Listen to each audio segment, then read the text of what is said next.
es que su detección es tarde. Cuando la gente va y se entera que tiene diabetes, normalmente ya va en un estado muy avanzado, ¿sí? En el cual en ese tiempo los síntomas o las complicaciones ya son difíciles de revertir, ¿sí? Entonces, lo más que se puede hacer es detener o controlar el avance de la enfermedad, ¿sí?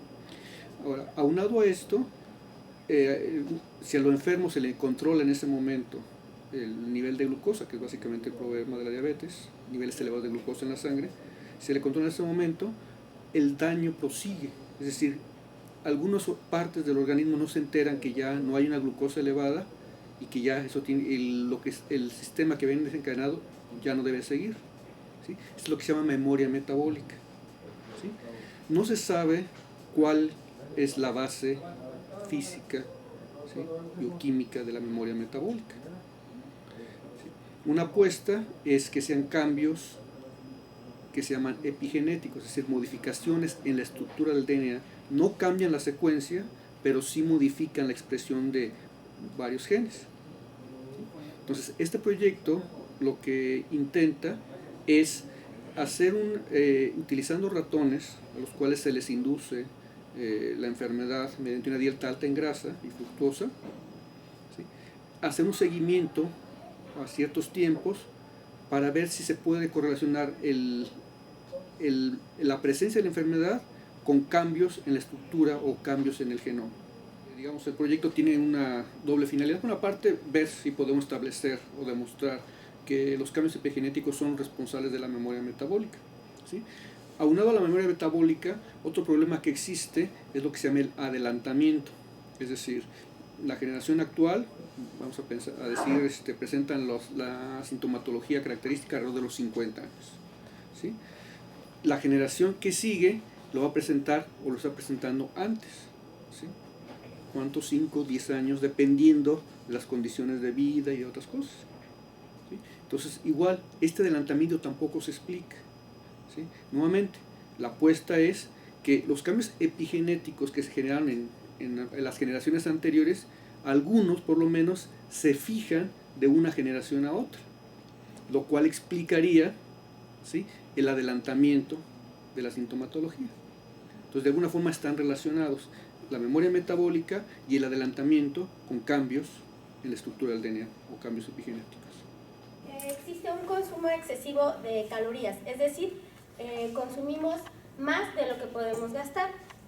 Ahora bien, en México, de acuerdo a la Encuesta Nacional de Salud del 2012, el 73% de las mujeres y el 69% de los hombres que son mayores de 20 años presentan obesidad o sobrepeso.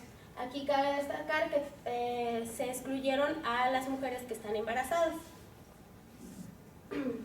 México actualmente ocupa el segundo lugar a nivel mundial en obesidad adulta y el primer lugar en obesidad infantil. Estas causas, ¿cuáles son? Primero es una ingesta hipercalórica, es decir, consumimos productos con alto contenido en grasa y con azúcares. La otra es el sedentarismo, que está desde edades tempranas, es decir, los niños actualmente ya no juegan en la calle ni nada de eso, se la pasan pues en casa jugando con un videojuego. Ahora, ¿qué es lo que se ha encontrado? Bueno, esta obesidad está estrechamente relacionada con la diabetes. ¿Cuál? La tipo 2, en el cual se ha visto que es un factor de riesgo importante y que el 80% de las personas que son obesas o con sobrepeso presentan diabetes tipo 2. Ahora bien, ¿cómo definimos a esta? Bueno, se define como el incremento que existe en los niveles de glucosa basal. Esto, es decir, glucosa basal es glucosa en ayuno. Actualmente hay dos tipos o más comunes de diabetes. La primera es la tipo 1 o la insulino no dependiente, en la cual no hay una producción de la insulina debido a que se destruyeron las células beta pancreáticas. Esto por un proceso autoinmune y nuestro paciente requiere una aplicación de insulina. La otra es la tipo 2 o la insulino no dependiente, es decir, en esta sí hay una producción de insulina, sin embargo la hormona no actúa de manera eficiente o no se produce en la cantidad adecuada.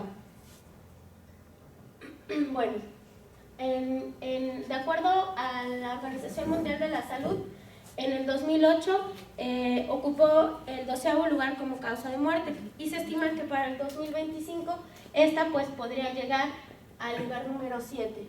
Ahora bien, en México la diabetes mellitus en el 2010 ocupó el 2º lugar con aproximadamente de entre 6.5 millones de diabéticos. ¿A qué se debe estas cifras tan disparejas? A la forma en la cual son diagnosticadas las personas, es decir, y también a los criterios que se ocupan.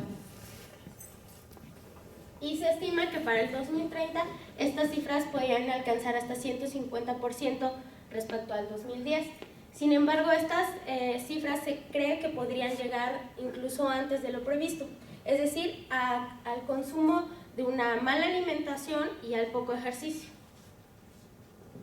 Ahora bien, actualmente hay una forma de predecir que si una persona puede ser o no candidata para desarrollar diabetes o enfermedades cardiovasculares, que están estrechamente relacionadas estas dos. Este es el síndrome metabólico. ¿Cómo lo definimos? Pues es digamos, un conjunto de alteraciones metabólicas que tiene el organismo. ¿Cuáles son? La primera, pues la obesidad abdominal, un estado de dislipidemia, el incremento en la presión arterial, la presencia de resistencia a la insulina y un estado de hiperglicemia. En la parte de arriba tenemos las diferentes organizaciones que actualmente definen al síndrome metabólico. Sin embargo, no han logrado ponerse muy bien de acuerdo en si un parámetro está o no está. Por ejemplo, el caso es del índice de masa corporal. Estas dos organizaciones no lo marcan como un factor de riesgo. Sin embargo, bueno, para el caso de nuestro proyecto tomamos a la Organización Mundial de la Salud como uno de los, digamos, bases para poder hacer nuestro criterio. Entonces, nosotros consideramos el índice de masa corporal, los triglicéridos, la glucosa en ayuno alterado, es decir, que esté por arriba de ciertos valores, y una curva de tolerancia a la glucosa alterada. Esta se mide a 2 horas. Bueno, en nuestro caso, ¿por qué no tomamos el colesterol? Porque este está más enfocado a enfermedades cardiovasculares. Los vamos a aplicar para rata. Ahora bien, ¿cómo nos encontramos en México? Bueno, la encuesta nacional de salud del 2012 nos dice que solo el 9.2% de las personas que tienen diabetes son diagnosticadas previamente. Eso quiere decir que tenemos un mal sistema de diagnóstico. Y algunos estados como Nuevo León, Veracruz, Tamaulipas, el Estado de México, Durango y el DF son los únicos que presentan las más altas prevalencias sobre el diagnóstico de esta enfermedad. Ahora bien, sabemos que existen algunas complicaciones propias de la enfermedad. Las más comunes e importantes son estas 4 y todas se deben a que existe un diagnóstico tardío de la enfermedad. ¿Cuál es nuestro origen? Pues la hiperglicemia. Ahora bien, hay otro proceso muy relacionado con lo que es la diabetes.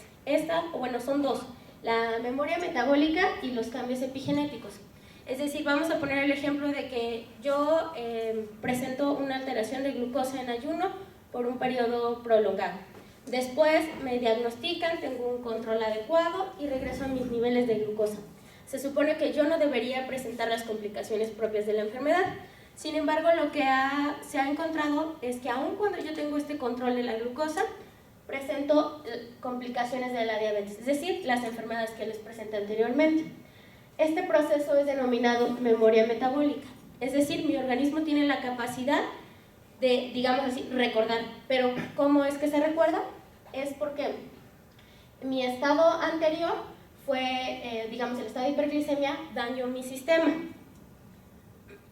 Es decir, actualmente dicen algunos autores que los cambios epigenéticos podrían inducir, digamos, todo este daño que se presenta.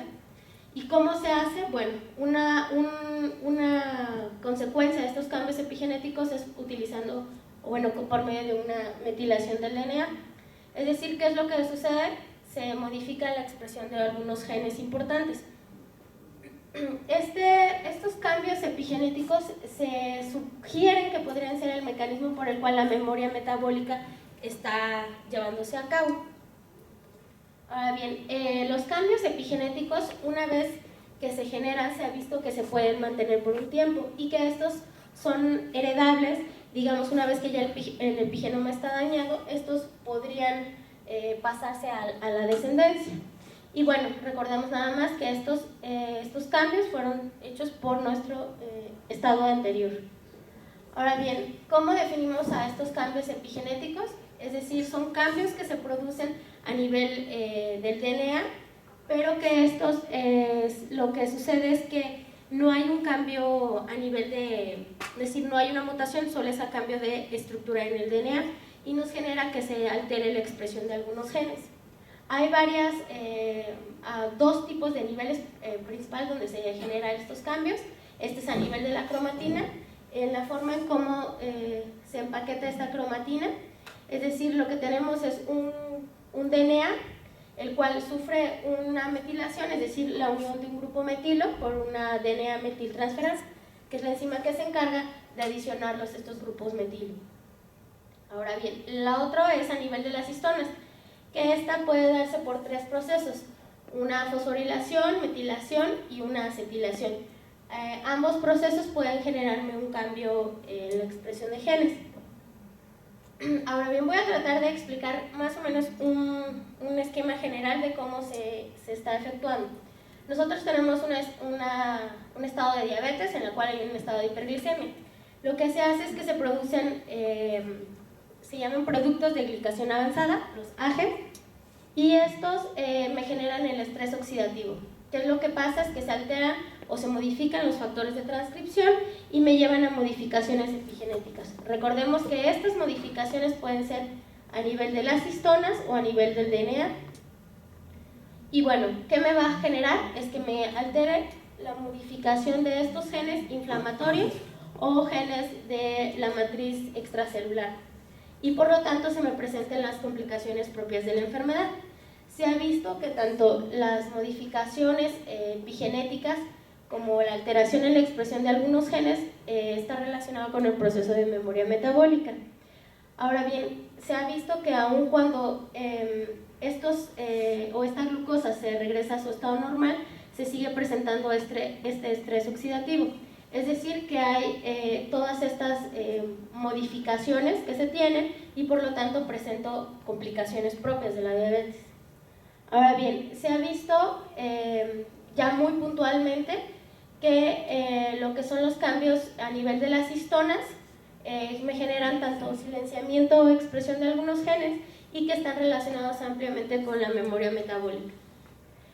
También a nivel del DNA se ha visto que si se incrementa el patrón de metilación en unas zonas muy específicas que son llamadas las islas CPG, podrían alterar también, o digamos, incrementarme la presencia de la enfermedad. Ahora bien, ya de manera muy específica, se tiene, bueno, cuando se hacen crecer células endoteliales en un estado de hiperglicemia, es decir, glucosa niveles altos, por 16 horas, se presenta un incremento en la expresión de los genes que codifican para la proteína CET7-9. ¿Qué es lo que me hace esto de incremento? Bueno, hay un gen muy importante que es NF-κB. Lo que hace es que se incrementa la expresión de este gen y por lo tanto, aún digamos que regresemos la glucosa a su estado normal, aún después de 6 días, se ve que la expresión de este gen se mantiene durante un periodo prolongado. Pero ese no sería el problema, sino que este es un factor de transcripción. Entonces lo que hace es que va a incrementar la expresión de otros genes. Entonces digamos, es el mayor problema que nos genera. La otra parte que se tiene es que, bueno, esta proteína ya se sabe que si se incrementa la expresión de los genes de esta proteína, pues automáticamente se va a activar la transcripción de este gen. ¿En qué parte? Pues en la subunidad P65. Bueno, la otra parte que a nosotros nos interesa es la herencia epigenética. Ya se sabe que, bueno, los cambios se heredan por vía paterna. Sin embargo, no hay reportes hasta el momento de que se herede por vía materna. ¿Por qué no lo sé? Porque es muy difícil trabajar con ratas hembras, es decir, porque se tiene un proceso de cambios hormonales mucho más que en el caso de los machos. Esa puede ser una de las razones. Sin embargo, lo que se tiene hasta ahorita es, bueno, que si ponemos a los machos en un ayuno preaparamiento, ¿qué vamos a tener? La F1 son, digamos, los hijos. Estos hijos tienen niveles de glucosa alterado. La otra que se tiene es que cuando nosotros cruzamos un macho obeso por una hembra control, incrementamos la expresión de algunos genes de la fase S, lo que nos podría llevar a un estado de hiperglicemia. Y bueno, la exposición crónica a una dieta alta en grasa afecta los islotes del páncreas, es decir, también nos podría afectar la producción de insulina. ¿Qué es lo que hemos hecho hasta el momento? Bueno, recordemos nada más que tenemos la obesidad, que está estrechamente relacionada con la diabetes, y esta a su vez con el estado de hiperglicemia. Ahora, esta hiperglicemia o hiperglucemia está relacionada con la memoria metabólica y los cambios epigenéticos. Lo que nosotros hicimos fue desarrollar un modelo animal, el cual alimentamos con una dieta alta en grasa. Sin embargo, también incluimos fructosa en la alimentación. La razón también es porque al animal no le gusta mucho el sabor de la grasa. Entonces, y se ha visto que la fructosa tiene también un importante efecto sobre los cambios metabólicos que se tienen. Ahora también lo que nos interesa determinar son los cambios metabólicos y epigenéticos y poder determinar al final si tenemos animales con síndrome metabólico y si podemos llegar a desarrollar diabetes. El siguiente paso sería poder generar un sistema de pronóstico. Actualmente nada más hasta que se tiene la enfermedad, es decir, hasta que tenemos glucosa alterada y después de varios procesos nos pueden decir si estamos o no enfermos. Lo que nosotros queremos es, antes de que se presente la alteración de la glucosa, poder generar algún sistema. ¿Cómo lo hicimos? Bueno, partimos de 76 machos y hembras recién destetadas, es decir, tienen 4 semanas de vida. Los dividimos en 2 grupos. El primer grupo, nuestro grupo control, es alimentado con la dieta comercial, digamos como viene del proveedor. Y el siguiente grupo es nuestro grupo alimentado con una dieta alta en grasa, el cual aquí sí vemos está en porcentaje calórico. Tenemos el 33% de grasa para nuestra dieta de interés y en total tenemos 404 calorías para el dieta alta en grasa y 337 para el grupo control.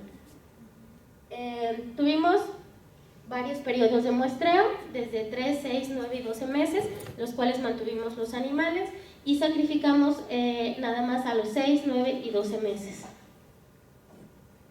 Hicimos la medición de varios parámetros. La primera parte para determinar obesidad, bueno, semanalmente se midieron los animales, se pesaron y se les hizo la medición de la talla. Posteriormente, para determinar síndrome metabólico, se midió por medio de una tira reactiva como la de un glucómetro normal, se midieron los triglicéridos y bueno, también se mide glucosa y la insulina en ayuno se hace por medio de un kit de ELISA para poder determinar en plasma la concentración de insulina. La curva de tolerancia a la glucosa, bueno, esta se inyecta vía intraperitoneal. Hay varias formas, pero bueno, a nuestra consideración, la vía intraperitoneal nos generaba menos error. Y lo que hicimos fue inyectar 4 mililitros de una solución de glucosa al 50% por cada kilogramo de peso del animal. Y posteriormente se hace la medición desde el tiempo 0, 30, 60 y 120 minutos para poder ver cómo es el desplazamiento de la curva y poder clasificar a los animales si son intolerantes a la glucosa. Posteriormente, bueno, haremos la medición de algunos parámetros de inflamación que son los más reportados cuando se tiene algún proceso de obesidad o o diabetes. Y bueno, estamos haciendo la metilación del DNA. Se proponen estos tejidos, bueno, leucocitos, porque pues, es mucho más fácil obtener sangre, y el resto de los tejidos porque son blancos de la insulina. Posteriormente lo que queremos hacer es correlacionar estos cambios en la metilación que tenemos con la expresión de algunos genes, y bueno, también para eso proponemos el uso de estos tejidos. Bueno, una vez que teníamos los animales parentales, se hicieron cruzas de estos. Nos interesa obtener la generación F1 a partir de diferentes cruces. La primera serían machos alimentados con una dieta alta en grasa y hembras con la misma dieta. La siguiente son machos de dieta alta en grasa con hembras control, y por último los machos control con las hembras de una dieta alta en grasa. Nosotros los obtuvimos a 6, 9 y 12 meses. Y una vez que se obtiene la generación F1, se clasifican tanto los machos como las hembras del grupo control y con una dieta alta en grasa. Las dietas que se administran son iguales a las que se administraron para los parentales, y nada más para estos el tiempo que los mantuvimos fue de 6 meses. También se les hace la medición de los parámetros que se miden en los animales parentales. Bueno, les voy a presentar los resultados que tengo. Los dividí en 2 etapas. La primera es todo el modelo animal, y bueno, voy a presentar primero los animales parentales y luego los de la generación F1. Bueno, nosotros determinamos estos parámetros, es decir, en base a lo que teníamos de la Organización Mundial de la Salud, nosotros hicimos la determinación de estos parámetros. ¿Cómo sacamos nuestros cortes? A partir de nuestro grupo control. Es decir, monitoreamos desde, para lo que nosotros llamamos nuestro tiempo cero, hasta 6 meses, que es cuando se considera un animal como adulto. Entonces, determinamos que a partir de nuestro grupo control íbamos a hacer los cortes. En este caso, la glucosa en ayuno, determinamos que entre 100 y 119 miligramos por decilitro eran animales prediabéticos, y superiores a 120 eran animales diabéticos. Aquellos animales que fueran o que tuvieran niveles superiores a 155 miligramos por decilitro a 2 horas después de haber administrado la glucosa serían considerados como intolerantes. Con hipertrigliceridemia, aquellos que tengan valores superiores a 113 miligramos por decilitro. También para el caso de la insulina, aquellos que presenten hiperinsulinemia serán aquellos que tengan superiores a 106 nanogramos por mililitro. Y para el caso del índice de masa corporal, aquí hicimos a partir de sobrepeso, pero hay 2 escalas que las explicaré posteriormente.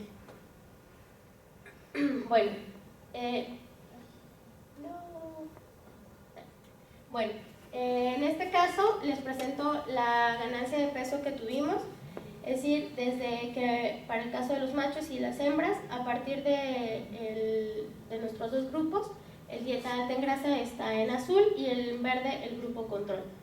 Si observamos las gráficas, bueno, tenemos un incremento de la ganancia de peso del grupo con una dieta alta en grasa respecto al grupo control. Sin embargo, en el caso de los machos solo tenemos diferencias significativas 6 y 9 meses, y para el caso de las hembras a 3, 6 y 12 meses. Aquí, bueno, tenemos que destacar un punto importante. A los 9 meses, bueno, se sacrifican animales a los 6, 9 y 12 meses. Sin embargo, pareciera que de 9 meses a 12 meses no hay un cambio importante en la mayoría de los parámetros que les voy a presentar. El problema que, bueno, o digamos lo que nos sucede a nosotros es que a 9 meses tenemos la mayor ganancia de peso, pero estos animales ya alcanzaban a pesar como 1 kilo. Como el peso es demasiado, se empiezan a llegar, es decir, teníamos que sacrificarlos, ya no podía yo dejarlos más tiempo, y entonces pareciera que realmente no hay un incremento ya a 12 meses. Sin embargo, es porque estos animales en sí no están ya en el experimento. Ahora bien, se hizo el cálculo del índice de masa corporal. Actualmente no hay ninguna tabla para rata, entonces nosotros tuvimos que construir esas escalas. ¿Cómo lo hicimos? Bueno, ya teníamos el peso semanal del animal y estuvimos midiendo, es decir, la talla. ¿Cómo lo hicimos? de la punta, es decir, de la boca al ano del animal, y ahí consideramos nuestra talla. Y bueno, ahí es donde determinamos que hasta 6 meses ya el animal dejaba de crecer. Bueno, ¿cómo construimos estas escalas? Tenemos tanto para machos como para hembras, y se hicieron los mismos criterios que se ocupan para humano. Es decir, sacamos qué porcentaje en humano existía de una clasificación a otra, y de ahí construimos las escalas. Tenemos 2 escalas, en este caso porque las hembras crecen una cantidad mucho inferior al del macho. Bueno, en base a estas escalas lo que hicimos fue clasificar a nuestros animales. Para el caso de los machos, en esta primera parte tenemos a los del grupo con una dieta alta en grasa, y encontramos que desarrollamos obesidad tipo 3, y nuestro grupo control solo genera obesidad tipo 2 en el mes 12. Para el caso de las hembras, aquí logramos generar obesidad tipo 4 hasta el 12º mes, y en nuestro grupo control solo tenemos obesidad tipo 2. Un punto importante aquí es que los machos se comportan, bueno, en sí las ratas se comportan muy similar a los humanos. Es decir, los machos ganan peso más rápido que las hembras, sin embargo lo pierden más rápido que las hembras. Bueno, también hicimos la medición de glucosa en ayuno. Lo que tenemos aquí es que para ambos casos tenemos nuestro grupo con dieta alta en grasa presenta mayores niveles de glucosa en ayuno que nuestro grupo control. Posteriormente hicimos la medición de la curva de tolerancia a la glucosa. Esta es la que les menciono que se hace por vía intraperitoneal. Lo que nos interesa básicamente, aparte de clasificar a los animales como tolerantes o intolerantes, lo que nos interesa es cómo se desplaza esta curva. Es decir, bueno, en la parte de abajo se observa mejor, lo verde es el grupo control, es decir, cómo normalmente nuestro cuerpo debería funcionar. Regresa a 60 minutos a 30 minutos es el pico hiperglicémico, y a 60 estos niveles deben de empezar a bajar, deben de estar casi parecidos digamos, al estado basal, y a 120 minutos deben de estar en niveles muy similares. Lo que pasa en el caso de las hembras es que solo hasta 9 meses vemos el desplazamiento de la curva, es decir, ya vemos una alteración más importante sobre los niveles de glucosa. Y en el caso de los machos, desde los 3 meses tenemos esta alteración en los niveles de glucosa. Ahora bien, también medimos los niveles de triglicéridos en ayuno, y bueno, en este caso, en los machos observamos que tenemos la dieta alta en grasa con niveles superiores al grupo control. Sin embargo, en el caso de las hembras, aquí los primeros meses tenemos un efecto contrario. Pareciera que es más bien también producto del mismo metabolismo. Lo que nos explicaban es que también está alterado dependiendo del ciclo hormonal. Es un poquito más complicado por eso llevar el caso de las hembras. Ahora bien, también hice la medición de insulina, en el cual si observamos los dos casos, bueno, tenemos animales con niveles de insulina elevada, es decir, tendríamos animales con hiperinsulinemia. Y bueno, en base a esta insulina se hizo el cálculo del índice OMA. Este índice OMA nos permite determinar si existe o no resistencia a la insulina, es decir, si hay un daño más severo. Y bueno, valores normales serían aproximadamente de 10, y nosotros encontramos que bueno, nuestro grupo con una dieta alta en grasa presenta pues mayores niveles que el grupo control, que si más o menos observamos está cerca de lo esperado. Bueno, entonces nosotros consideramos que si nuestros animales presentaban al menos 3 de estas alteraciones, los íbamos a clasificar con síndrome metabólico, sin importar cuál de estas tuvieran. En base a eso, bueno, clasificamos tanto los animales del grupo dieta alta en grasa como del grupo control, y bueno, en la parte inferior también les pongo el tiempo de muestreo, en el cual pues nosotros encontramos que nuestro grupo con una dieta alta en grasa a 9 meses presenta el mayor porcentaje de animales con síndrome metabólico. Y para el caso de las hembras tenemos a 9 meses el mismo comportamiento, sin embargo el porcentaje que obtenemos de estos animales es superior al caso de los machos. Bueno, para manera un poquito más didáctica solo presento los resultados de síndrome metabólico, pero sin embargo se tuvieron que hacer las mismas mediciones para la generación F1. Aquí recordemos, tengo a 6, 9 y 12 meses. Sin embargo, solo presento los resultados de 6 y 9 meses porque a 12 meses no obtuvimos animales. La razón puede ser desde que son muy, conforme la edad, va perdiendo el apetito sexual el animal, y segundo, pues también la obesidad les va afectando. Y bueno, las gráficas están presentadas de la siguiente manera. En la parte inferior tenemos el tiempo de muestreo, luego recordarán que teníamos 3 tipos de cruzas, y para cada una de las cruzas tenemos la dieta que se administró. Lo más destacado de estas es que, nuestro grupo con macho obeso por hembra control, tanto en la dieta alta en grasa como el grupo control presentan animales con síndrome metabólico.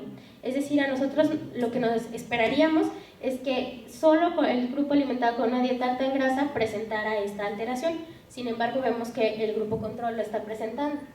Y el otro efecto importante es que a 6 meses tenemos este mismo comportamiento en los dos grupos. La otra cruza que nos interesa es la de macho control por hembra obesa. En esta solo observamos que nuestros animales del grupo dieta alta en grasa presentan una alteración y que este efecto se mantiene hasta los 6 meses. Para el caso de las hembras, en este solo obtenemos animales que, digamos, por la cantidad, solo los clasificamos en el grupo con dieta alta en grasa, que es el que también nos interesa, y encontramos que tienen síndrome metabólico desde 3 hasta 6 meses. Ahora bien, en este grupo, el macho obeso por hembra obesa, tenemos solo síndrome metabólico hasta los 6 meses. Y lo que son los 9 meses, aquí el punto importante es que si se fijaron en las gráficas anteriores, teníamos animales en todas las cruzas. En este solo obtenemos para macho control por hembra obesa. Y en ninguno de los tiempos de muestreo pues obtenemos el desarrollo de síndrome metabólico. Y para el caso de las hembras vemos un efecto muy similar. Ahora bien, la segunda etapa es el análisis del patrón de metilación. En esta, lo que se hizo fue extraer el DNA a partir de leucocitos y de hígado, y se hizo para los tiempos de muestras de 3, 6, 9 y 12 meses, y se hace la extracción, se ve la integridad del DNA y se cuantifica la cantidad de DNA que se obtiene. Yo hice un ajuste por píxeles utilizando un programa que utilizan los del grupo de imágenes. Y ¿por qué se da esto? Se supone que yo cargo 100 nanogramos en todas las imágenes, en todos los osos, perdón. Si observan, aquí se ve mucho menos cantidad que en estas de aquí. Entonces yo tenía que hacer un ajuste, ya que mi kit me pide que yo utilice 100 nanogramos de la muestra. Entonces, una vez que se hizo el ajuste y se utiliza el kit, que es por la técnica de ELISA, hice la medición del patrón de metilación a 6, 9 y 12 meses, tanto en sangre como en hígado. Si observamos las gráficas, tenemos que nuestro grupo con dieta alta en grasa presenta un mayor porcentaje de 5-metilcitosina respecto de nuestro grupo control, y que estos, en el caso de sangre, presentan un comportamiento digamos descendente a partir de los 9 meses.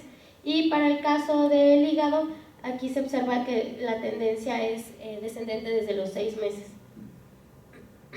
Y para el caso de las hembras, tenemos igual que nuestro grupo con dieta alta en grasa presenta mayor porcentaje de 5-metilcitosina respecto al grupo control en sangre, y que este presenta una tendencia ascendente.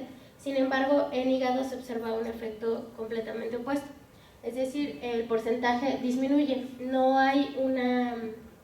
necesariamente debe haber una relación entre el comportamiento que observamos en sangre que en hígado. Y bueno, como conclusiones preliminares, bueno, tenemos animales parentales alimentados con una dieta alta en grasa, los cuales ya presentan hiperinsulinemia y generamos resistencia a la insulina, que en principio no pensábamos que pudiéramos llegar realmente hasta este punto, porque nos podría llevar a un punto de desarrollar lo que es diabetes. Bueno, generamos un modelo animal mediante una dieta alta en grasa, la cual favorece el síndrome metabólico. Determinamos que animales obtenidos de la generación F1 presentan ya adelantamiento del síndrome metabólico, es decir, en los animales parentales sí tenemos algunos con síndrome metabólico a 3 meses, sin embargo, si observamos el grupo con una dieta alta en grasa y el grupo control, básicamente presentan el mismo porcentaje. Y en nuestra generación F1 ya presentamos más, digamos, un porcentaje más alto. También tenemos animales machos que provienen de la cruza macho control por hembra obesa, alimentados con una dieta alta en grasa, desde 3 meses presentan síndrome metabólico, lo cual podría ayudarnos a la parte de que existe una contribución por vía materna, que es la parte que no se tiene hasta el momento reportada. Y bueno, pues por último solo quisiera darles algunas recomendaciones, es decir, tener el consumo de una dieta balanceada, baja en cuestiones de grasa y de azúcares. También consumir la suficiente cantidad de agua. Aquí está la jarra del buen beber, en la cual las bebidas altamente energéticas están básicamente fuera. Y bueno, hacer un poco de ejercicio. Y bueno, por mi parte sería todo. Mira, el punto que mencionas, donde cerró Iraíz, de cómo se clasificaron los animales, o sea, cuáles evidencias teníamos para decir que los animales habían llegado al punto de enfermedad donde queríamos, fue siguiendo de alguna forma parámetros que se han establecido para los humanos, ¿sí? Índice de masa corporal, niveles determinados de glucosa en ayuno, curva de tolerancia a la glucosa alterada, triglicéridos elevados. Esos parámetros, digamos, se han establecido para el humano y de alguna forma quisimos correlacionados a ver si pasaba lo mismo en las ratas, para poder decir, bueno, en el humano el síndrome metabólico se presenta cuando tenemos todas estas bacterias. ¿Lo logramos en las ratas? ¿Sí, no? La respuesta es sí. ¿Sí? Entonces ya teniendo eso, ahora lo que se está haciendo es, a partir de ahí, a diversos tiempos, como te decía, analizar cambios epigenéticos. De entrada lo que estamos monitoreando es cambios en la metilación del DNA. ¿Sí? Entonces, ver si hay más o menos cambios en el DNA, ¿sí? Comparando animales control y animales inducidos con una dieta alta en grasa, ¿sí? Para ver si se correlaciona con algo. ¿Sí? Si esto se llega a correlacionar, si podemos llegar a un punto en el cual podamos tener bastante seguridad de que realmente estos cambios correlacionan con la aparición o con el agravamiento de la enfermedad, se pueden ahora buscar en humanos, ¿sí? En humanos, obviamente no vamos a hacer un seguimiento de un individuo, de un grupo de individuos durante todo el tiempo, pero sí podemos tomar individuos en diferentes etapas, individuos por lo menos que de momento son clínicamente sanos, individuos que ya tienen alterado 1, 2 o varios factores, individuos que ya son diabéticos, ¿sí? Y ver, haciendo su análisis epigenético, cómo correlaciona con los cambios. ¿Se parece a lo que encontramos nosotros? ¿Son las mismas regiones afectadas, sí o no? Yo sería lo que seguiría, o la aplicación inmediata de ese tipo de estudios. Si no se ha demostrado del todo, si la apuesta es bastante grande de que las diferentes células del organismo tienen diferentes modificaciones epigenéticas. ¿Para qué? Para que el hígado siempre genere solamente hígado, el músculo, el tejido adiposo, la piel, ¿sí? ¿Por qué es importante esto? Porque si te acuerdan, todos tenemos un origen común, venimos de una sola célula indiferenciada. Toda la información está ahí, que después de ciertas divisiones se ha ido especializando. No hay cambios en el material genético, es decir, no hay pérdida ni ganancia del DNA, no hay más o menos mutaciones. La única explicación de que se vayan dando estas diferencias es que hay cambios en la expresión de genes. Y nuevamente, para poder mantener y explicar estos cambios de la expresión de genes, justamente es lo de se ha invocado a los cambios epigenéticos. Por lo tanto, o sea, no es raro que en el hígado se vea una serie de cambios diferentes, si tomas células sanguíneas se vea otro, si tomas músculo seguramente se verá otro, ¿sí? Pero digamos, al fin de cuentas, lo que nos importa no es tanto cuántos o cómo comparas sangre con hígado, ¿sí? Sino lo importante es comparar hígado, vamos a llamarlo así, sano, contra hígado en proceso de enfermedad, para poder ver qué cambios son importantes, poder identificarlos y ver a qué corresponde. Obviamente nosotros nos metimos en este problema por la gran cantidad de diabéticos en México, el problema de salud tan grande que es, ¿sí? De alguna forma queriendo contribuir con nuestra experiencia a ver qué podemos hacer para solucionar el problema. Si de verdad, como te decía hace un momento, podemos llegar a un punto, al punto que nosotros queremos, o sea, sería un hit, no solamente nacional, sino mundial. ¿Por qué? Pues porque podríamos entonces demostrar o diseñar incluso alguna prueba de laboratorio que nos permitiera predecir, ¿sí? O detectar los enfermos antes de que se presente la sintomatología característica. Nosotros intentamos abordar problemas, de momento, problemas de salud nacionales o locales, ¿sí? Pero con la idea de poder generar conocimiento que tengan impacto fuera del país y la región, es decir, impacto a nivel mundial, ¿sí? Entonces, intentamos implementar siempre técnicas, metodologías, ¿sí? Conocimientos de vanguardia para resolver los problemas. Por lo tanto, si alguien está interesado en abordar problemas con técnicas o con metodologías de vanguardia, pues este sería un buen lugar para comenzar. Soy Luis Miguel Salgado Rodríguez, profesor investigador del CICATA Unidad Querétaro, y el trabajo lo presentó un estudiante de doctorado, Iraí Sánchez Gutiérrez.